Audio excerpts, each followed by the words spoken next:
आपल्या पलूसमध्ये कीर्ती sales and mobile gallery घेऊन आलेत ऑफर्सचा धमाका। कोणत्याही कंपनीचा मोबाईल खरेदी करा आणि मिळवा आकर्षक गिफ्ट। शिवाय सर्व कंपन्यांचा फायनान्स व कॅशबॅक ऑफर।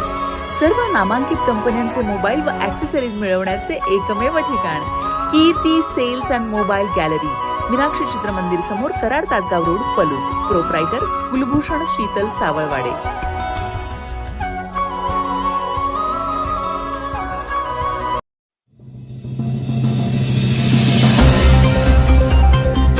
सांगलीत महापालिका उपायुक्त वैभव साबळे लाचलुचपतच्या जाळ्यात। उंच इमारतीच्या बांधकाम परवान्यासाठी 7 लाखाची लाच। सांगलीत 24 मजली इमारतीचा बांधकाम परवाना मंजूर करण्यासाठी 7 लाखाची लाच मागितल्याबद्दल महापालिका उपायुक्त वैभव विजय साबळे वय 31 राहणार green acres flat number 403 Dhamani रस्ता सांगली याला लाचलुचपत प्रतिबंधक विभागाच्या पथकाने अटक केली। सोमवारी केलेल्या कारवाईनंतर महापालिका क्षेत्रात खळबळ उडाली। तक्रारदार तानाजी रुईकर राहणार मिरज यांच्या कंपनीने सांगलीतील CK असोसिएट्स यांच्या 24 मजली इमारतीचा बांधकाम परवाना घेण्यासाठी महापालिकेत प्रस्ताव दिला होता। हा परवाना मंजूर करण्यासाठी उपायुक्त साबळे याने वरिष्ठांचे नाव सांगून 10 लाख रुपये लाचेची मागणी केली। त्यामुळे रुईकर यांनी दिनांक 17 फेब्रुवारी 2025 रोजी लाचलुचपत प्रतिबंधक कार्यालयाकडे तक्रार अर्ज केला।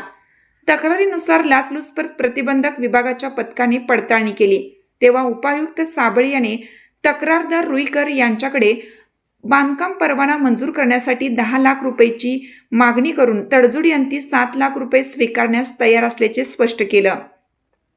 उपायुक्त साबळे यांनी 7 लाख रुपये लाचेची मागणी केली, परंतु त्यानंतर घडलेल्या घडामोडीनंतर प्रत्यक्षात 7 लाख रुपये लाच स्वीकारली नाही, परंतु त्याने 7 लाखाची लाच मागितल्याचे पडताळणीत निष्पन्न झाल्यामुळे त्याच्या विरुद्ध कारवाईचा प्रस्ताव वरिष्ठ कार्यालयाकडे पाठवण्यात आला।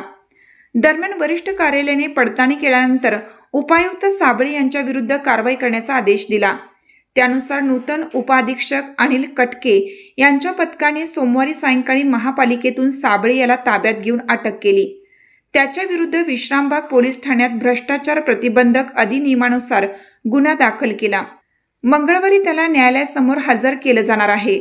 उपाधीक्षक कटके, निरीक्षक विनायक भिलारे, किशोर कुमार खांडे, अंमलदार प्रीतम चौगले, अजित पाटील, सलीम मकानदार, ऋषिकेश बडनीकर, पोपट पाटील, उमेश जाधव, रामहरी वाघमोडे, सीमा माने, धनंजय खाडे, सुदर्शन पाटील, अतुल मोरे, चंद्रकांत जाधव, विना जाधव यांच्या पथकाने कारवाई केली।